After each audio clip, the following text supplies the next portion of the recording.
Good evening. My name is Amy Quigley. I'm the coordinator of the Kildare Readers Festival. Thank you for joining us for Kildare Readers Festival online this year. Tonight we are joined by two wonderful Kildare-based authors. Cauvery Madhaven was born in India but has lived in Ireland for 33 years. She's written 3 novels, Paddy Indian, The Uncoupling and The Tainted. The Tainted, her latest, was published by Hope Road in the UK, Ireland and the US and will be published by Speaking Tiger in India in December. The Tainted has been critically acclaimed and Sebastian Barry has called it a wonderful story written by a wonderful author. Margaret Scott is the Kildare-based author of 2 novels, Between You and Me and The Fallout. An accountant by day, she lives near Punchestown Racecourse with her husband and 3 children. She's working on her 3rd novel, a novel which is set in the horse racing industry in Ireland. So sit back and enjoy this great talk, and please join us for more Kildare Readers Festival online. Hi, Cauvery. Hi, Margaret.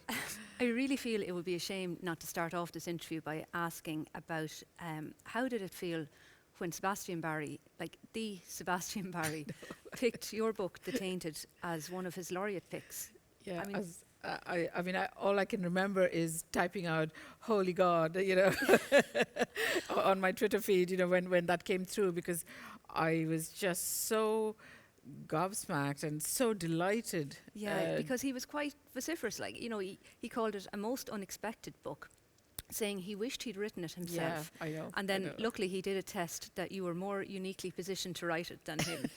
But, like, that is some accolade. Yeah. I mean, I have to say, I was so thrilled, and but more particularly because his book, A Long Way Away. I actually used that, for my initial reading when I was reading up about Irish soldiers. I mean, who would have ever? I had never dreamt that he might even read it. Never mind, like it. So yes, I was absolutely thrilled, and it has opened a lot of doors for me, Margaret. Since he said that, particularly because the book is going to be launched. Well, it's not going to be, but it was launched in America on the 1st of August. 1st of August. So that made that'll make a huge difference. Oh, it really does. Because it's very hard out there. Like, I'm a member of, say, several Facebook book clubs. Yeah. And you see the same names coming up now, not names of authors, but names of books. Like this year, everybody was reading American Dirt. Yeah. Or if you didn't have, like, Where the Crawdad Sings, which was a beautiful book. Yeah. But if you didn't have a copy of it under your Oxter, you were nobody. It was like this year's black and white Nike runners. But it can be very hard to get a quiet book out there. It can be very frustrating to see the same names and the same people discussing them over and over again. And I felt the same last year with Dorian Finn's night swimming. You wanted people to be talking about it. Yeah. And did you find that frustrating? Do you write with an audience in mind, or do you write hoping that it'll go viral, or that it'll take off? Yeah. Well, no, never have written with an audience in mind ever. Yeah. And I think maybe just one person, if I had to even say, just one person, either, and I would say between my husband and my best friend, I'd be writing to them. But my husband's not a big reader, but still, Same. but he's a very honest reader, So all my 3 books, he would have actually read them as I wrote, and he wouldn't hesitate to say that's shite, Yeah, so you don't worry about sales as such. Like I no, not at all. No. I listened to an interview recently with Sebastian Faulks, and it was an old interview, but he said that he considers his work done when the last word is written and the book is published, and that he feels that sales are somebody else's problem. Now, maybe if I was Sebastian Faulks, I'd feel the same. Exactly. But so it's hard to write with that kind of pressure. Yeah. No, I certainly have never written that way, because every one of my books has been completely different. Yes. And I've never written in one in genre. fact, your first 2 were slightly more commercial, weren't they? They were yes, maybe the first one. Yeah. But the second one, no. The second one wasn't. It wouldn't have been. In fact, they found it difficult to fit it into any particular genre. That was a big problem, actually. Yeah. Where do you pitch this that book was the to? uncoupling. Yeah, the uncoupling. Yeah. And this one, this one actually turned out to be historical fiction. I didn't set out to write a book of historical fiction. I know I was writing about a mutiny in the past, but. There wasn't going to be a love story in it, and so that's something that sort of happened after I started writing the book. Yeah, because like while it's obviously a very extraordinary year to bring out a book. Yeah, But this God, book it is. went on quite an extraordinary journey to come to fruition. Yeah, Like it didn't. I It think did. it was 2001. Yeah, you I had your started first. it. Yeah. No, but- desperate. Isn't it? No, I can relate. But and while some of us, look for our ideas in a coffee shop or the school wall, it was an overheard conversation, was That's it, at right. an Indian embassy dinner? Yeah, I overheard, in an overheard conversation at a function in the Indian embassy, I literally chanced upon the idea, and I heard about the mutiny for the first time. I never knew that there was an Irish regiment that went to India and mutinied, Yeah. and actually didn't even realize how many Irish regiments, how many Irish soldiers, served, over the 300 years of the Raj, 350 years of the Raj. Yeah. Never realized it until I actually started researching the book. So yes, it was absolutely pure chance.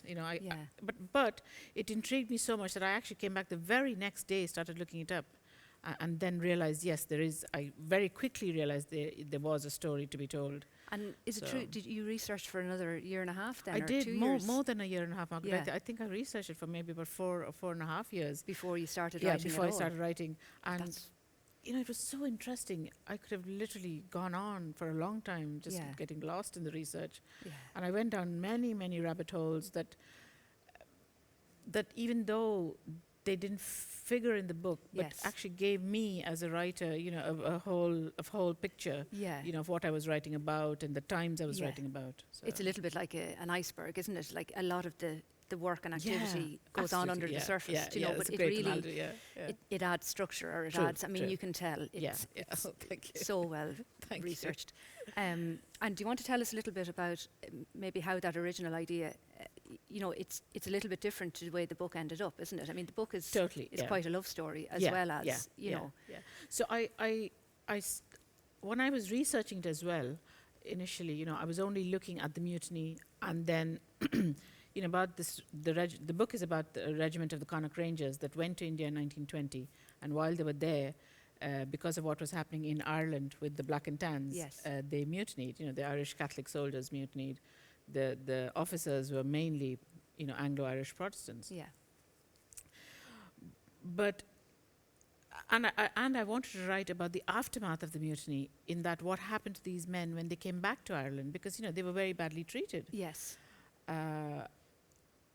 But when I actually started writing it, within the first chapter, this young Rose, her name is Rose, and she, Rose Toomey, she sort of comes to mass, and he In a yellow meets dress. Michael Flaherty, meets her, and literally, like, she kind of just took over the book and Yeah. took over my writing, and then the book just became more about their relationship, and as I researched her background as an Anglo-Indian person, Yes. person of mixed Indian and white race, I realized then that there was a story actually to be told about Yes. Anglo-Indian people who are really the progeny of Irish, Scot, Welsh, and English people who went to India as part of the Raj. Whether they Yeah. were soldiers or whether they were civil servants or or traders or merchants. And was So- it at that point you got the idea for your title, The Tainted? Yes, absolutely, yeah. Because Anglo-Indian people, even to this day, would have been, well, may not be, may not be in the last decade, but certainly when I was in school and even in college, in university, they were so badly treated in India. They were ostracized, they were looked down upon. But I mean, they were, one of the most well-educated people. Yeah. They were our teachers, and yet, people looked down upon them because they were mixed race. Yeah. And I just thought the fact that the Irish Catholic soldiers in the 20s, or sort of pre-independence, would have also been ostracized, Yes. in Ireland for having served the crown. Yeah, so The Tainted, it actually covers more than one. More than the one Which is great, one yeah. group of people, and the Anglo-Irish who were never Irish enough, never English enough. Yeah. So three groups of people, tainted by association. And it's not the first time one of your books kind of tackled identity either, is it? Like Paddy Indian was about an Indian doctor who was seen as just another foreign doctor when he came here. So is it a subject that you feel strongly about, like kind of, the labelling of people or identity politics or? None of the books I set out to do that. But, I suppose then it must be part of my psyche, maybe, or what I think. Sometimes your unconscious stuff comes into your books. Yeah. And so, yes, and now having written The Tainted, I actually now very strongly, now that it's finished and published, I do feel very strongly about it because, the book was started 20 years ago. My children were very young, but I have now grown-up children, and I could possibly within the next 5 or 6 years have grandchildren. Yes. So, for me, I know I'm going to have mixed-race grandchildren. Yes. And it's really come home to roost, right in my own home. You would imagine that a situation that was prevalent in 1920s India, has improved in recent years, but it really hasn't. We're very quick to label and very quick to put people in a box and judge them accordingly. I think it's something that's probably getting worse in recent years. Worse I actually think it's getting better. But the people who would think the worst haven't gone away. Yes. Because I think even in Ireland, if you look at the number of I may not be mixed race, but the number of Irish people who are marrying Polish people, the people are marrying all over, or not just marrying, but having partners and children with people from all parts of the world, and that has definitely changed. 20 years ago, to have married for an Irish person to have married a foreigner was quite an unusual thing. But now, it's different. But I think the haters will always be haters. You'll never change that small cohort of people. And in Ireland, I genuinely believe in Ireland, it is a small cohort of people. I think Irish people It is. And sometimes it's not even a racial thing. Like, we're well capable of hating our own little groups as well. Sure. Do you know what I mean? It's not. We like to label people and box them off. What was it like to bring out a book when a global pandemic hit? I feel really sorry for anybody who, I know I had a friend who was due to go on maternity leave on the 14th of March after years and years of working 9 to 5, 40-hour weeks, and then all of a sudden the whole country's off, and she's down. like, "What? You're all at home now?" So I really feel sorry for anyone who had, not diminishing the awfulness of the last year on a lot of countries and the human suffering and all the rest of it, but same for the Olympians, that yes, of course, that was their one chance, a lot of them. But anybody who'd prepared for a long time, for that particular your book date. was, whatever number of years. My own book, Margaret, came right in the middle of the lockdown, in the middle of April, and but I was very lucky that my publishers, they kind of, they steadied the ship and they didn't panic. And so my book launch wasn't postponed to September or October. They just said, no, we'll stick with the date because, we're a small publisher and there's so many postponements, we don't want to get caught up in that crush. And thanks be to God that happened because, the book was launched online with a small, just a family party at home and then went into, and, was in the bookshops. I was so lucky that a few bookshops, the few of the independent bookshops posted out my books, super. And other authors as well. And, we have a huge debt to pay to these bookshops, Gutta Bookshop, for example, and even in Woodbine Bookshop in Athy. They were so good. They posted out books during the lockdown. Barker and Jones and Nace did the same. We're so indebted to them. And indebted to Tertulia Books in Westport as well. And I think because people were locked down, a lot more people read my book than I had ever dreamt of. At the start, because you need that momentum, you need people to be talking about your book. So I was just so grateful that my publishers stuck to their guns. The bookshops the independent bookshops, did. So I'm like a evangelical now about independent bookshops. I think people should support their local bookshops. Oh yeah, absolutely, because we will miss them if they're gone. For sure, And while you weren't able to have a launch, were you able to even see it on a shelf? Or it's such a distinctive cover. The cover is beautiful. Yeah, I actually the first time I saw it actually was in. Physically saw the book in a bookshop was in Westport in Tertulia Books, and I was delighted. Yeah, it's a great feeling, isn't it? Yeah. The book cover actually, I love it too. Yeah. And the book designer, his name is James Nunn, and he was looking for inspiration for the cover, and was looking, was researching 1920s stuff for the cover, and actually came across Matchbox labels with soldiers on them.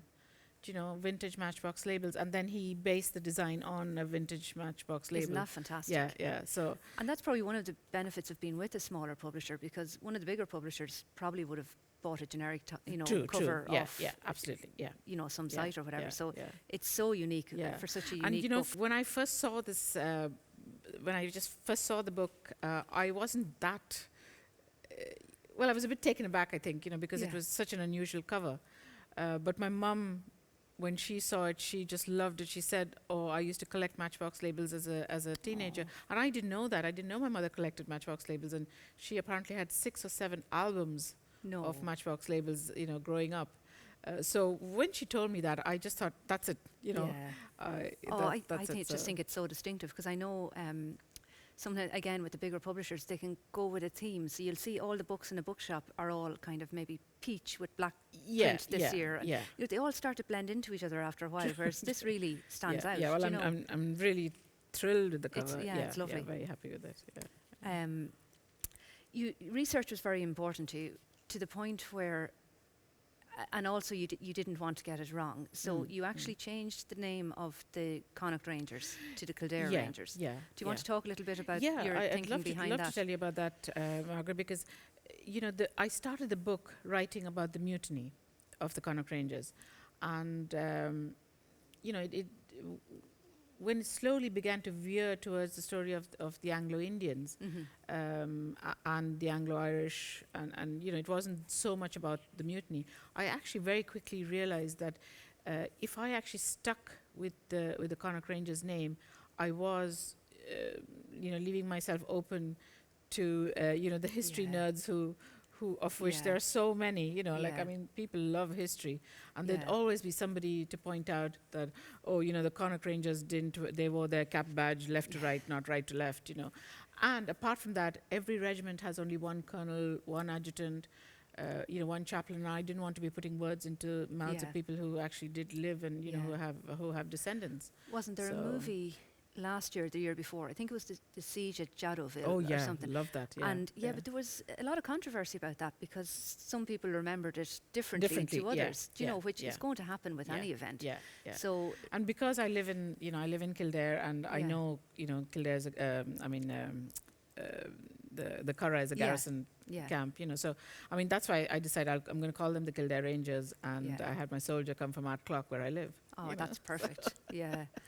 Did you find the research hard? Like, how did you research 1920s India? Yeah, so I totally immersed myself in the period. So I only read in the period. I read only books that were set in the 1920s, whether it was fiction or non-fiction.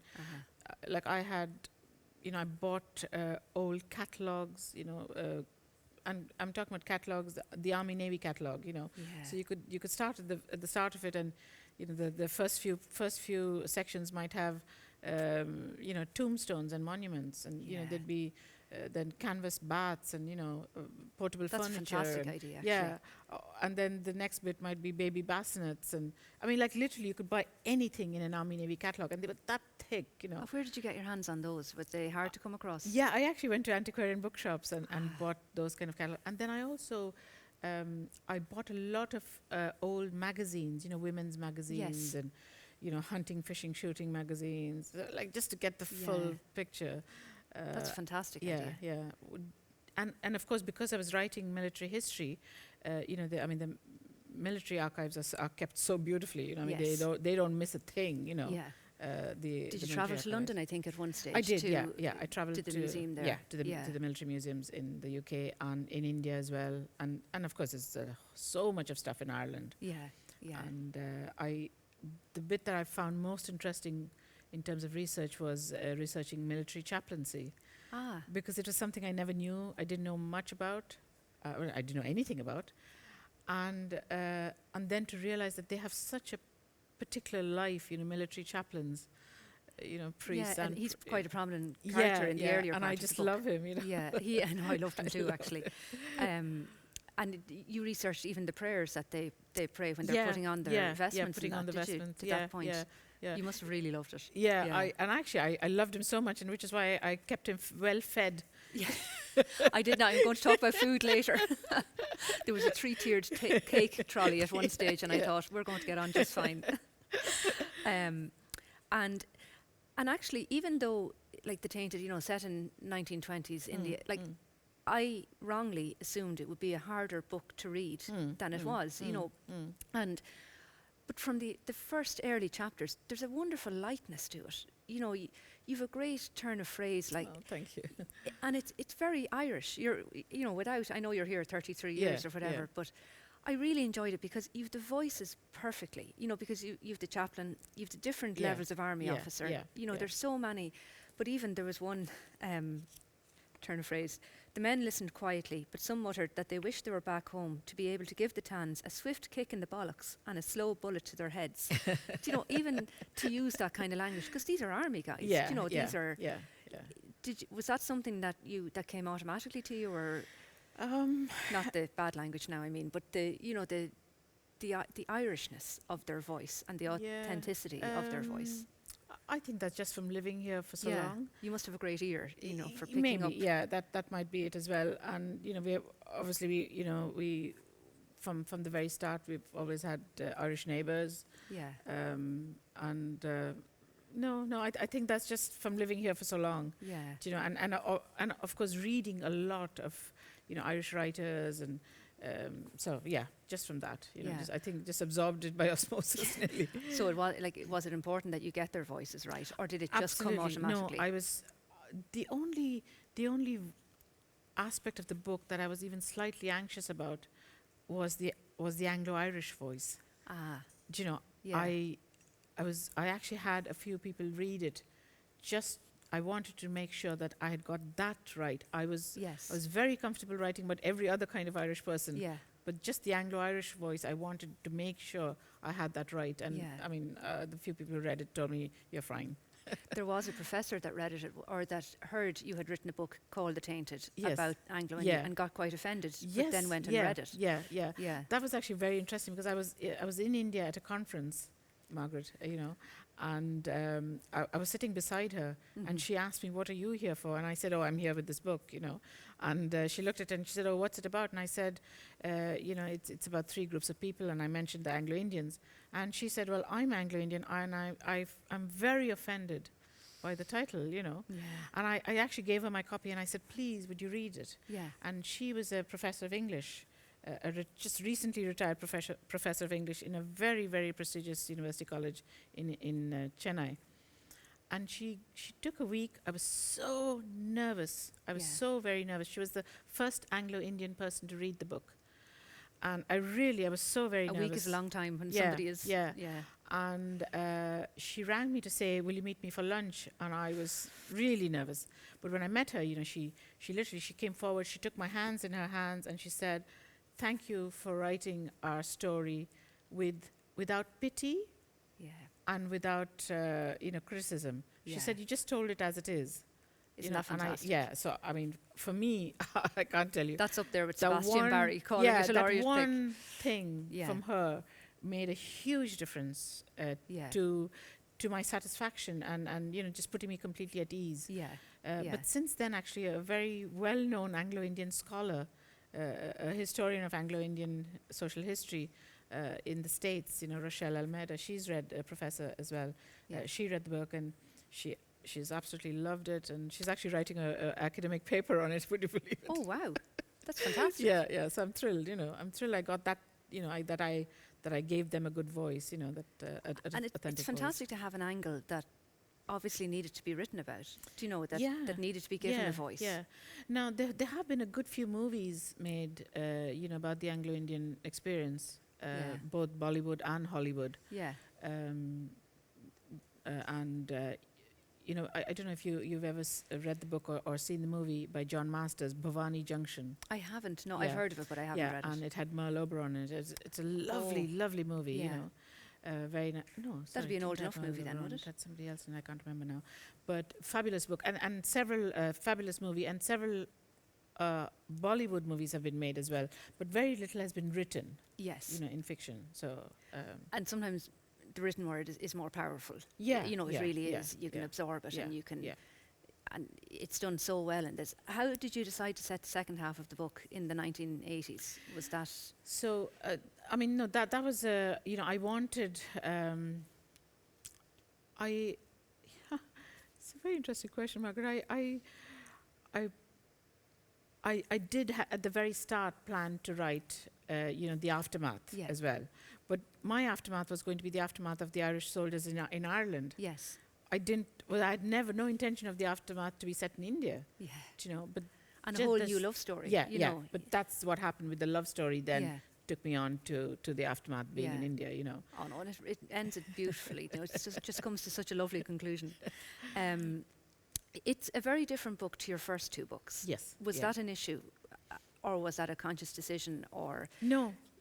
You know, I suppose, there's very few writers who may not have notions, and I suppose I had this notion to write this great literary book, but I mean, it's not a literary book, but it's not a light book either. It sort of falls in between, I think. Yeah. And which is its joy, I think. The fact that it's so powerful but so readable. Yeah, thank you. And so entertaining. Sorry, I was just so surprised. I think everybody should read it.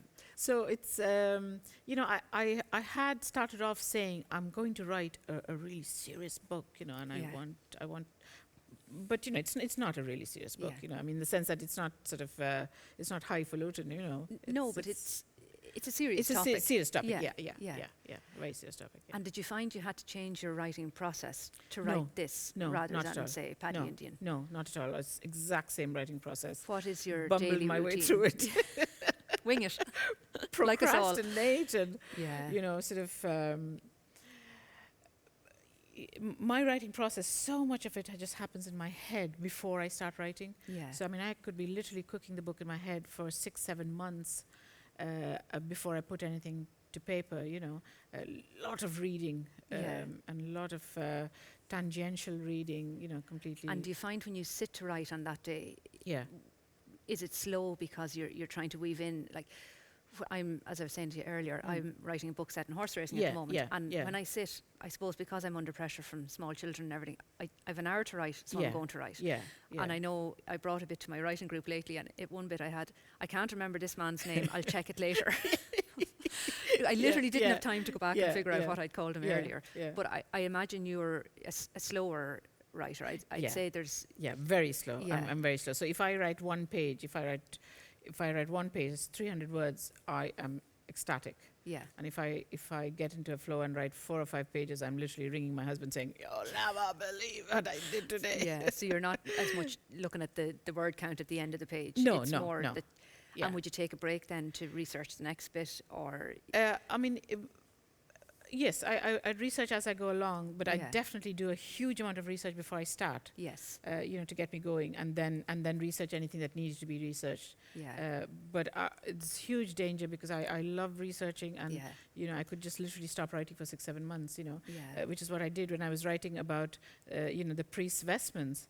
I stopped writing for 6 months because I just went down a completely different thing about the stole and the alb and every prayer that went with it and all stuff like that. So, but isn't it lovely to be able to give yourself that luxury? There's a certain rushing in publishing these days where everybody has to have a book out a year, or in some cases it's 2 books a year. But to be able to immerse yourself and really enjoy, it just shines through. Thank you. It just thanks, Margaret.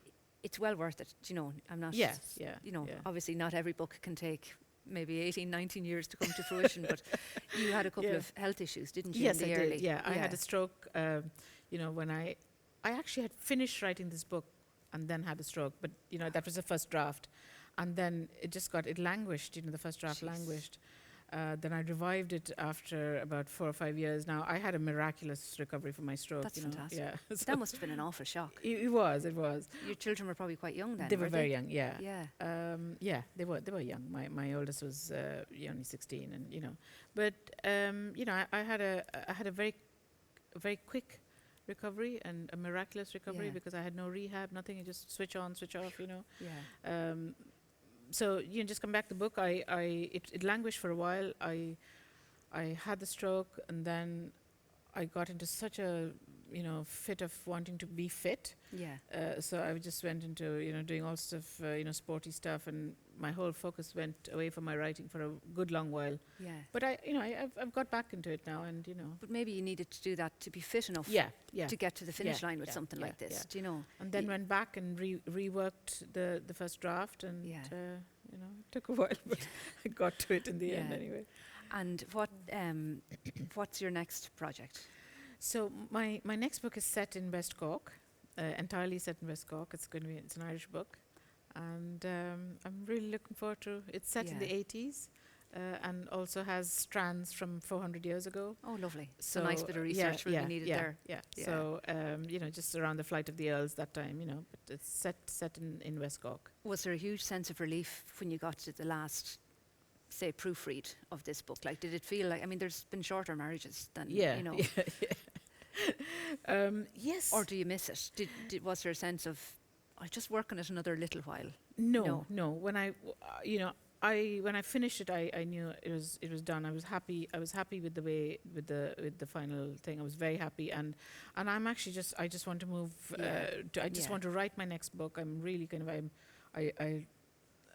I'm sort of very excited about it. Yeah, it's like a car journey. Isn't it? Something kind of nice about a fresh. That's right. Fresh road ahead of you. Yeah. One thing I have to ask you about, and this is from a purely selfish point of view, food in your novels. Oh, I love food. And when I went to look at your website, actually, I discovered you've recipes. Yeah. So you've recipes for like lamb burgers and all these things. I was like, oh my God, I love this lady. But Paddy Indian is known for its food as well. Yeah, and as I mentioned earlier, the 3-tiered cake trolley in this. So is food a big part of your life? Do you know what? Food is a big part of Anglo-Indian life. Right. And yes, it is a big part of our family. And, I think most Indians just, everything revolves around food, Yeah. Sort of every coming together of a family is always around food in India. Right. And, we just carried that tradition with us to Ireland. And actually, Irish people are no different, Yeah. There is a lot of, food stuff goes on in every home. I think it's something that we miss in the lockdown. I mean, I personally couldn't care less if the pubs never open, but I'd love to go for dinner. I'd love to, or meet friends in a coffee shop for lunch, and everybody eat and chat and sit over a glass of wine for a couple of hours. But Anglo-Indian people are known for their exceptionally good food. Yeah. Because just their mixed race. From 300 years ago, they didn't like the bland Western, English stroke.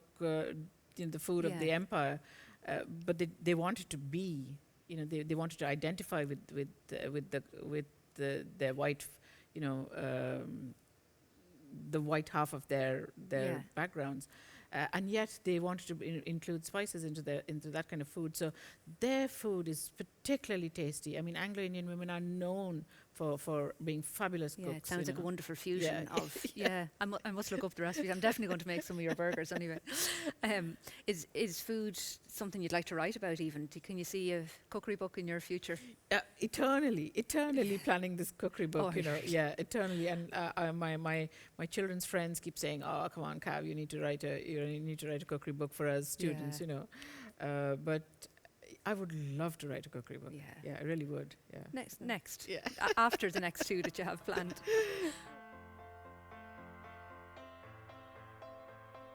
So thanks very much to Cauvery for joining me for a lovely chat. I really enjoyed it. And thank you very much to Kildare County Council for inviting us here to be part of the Kildare Readers Festival. It's always a joy to be a part of it. And there's plenty of other really good events online, so watch out for them. And thank you everybody again.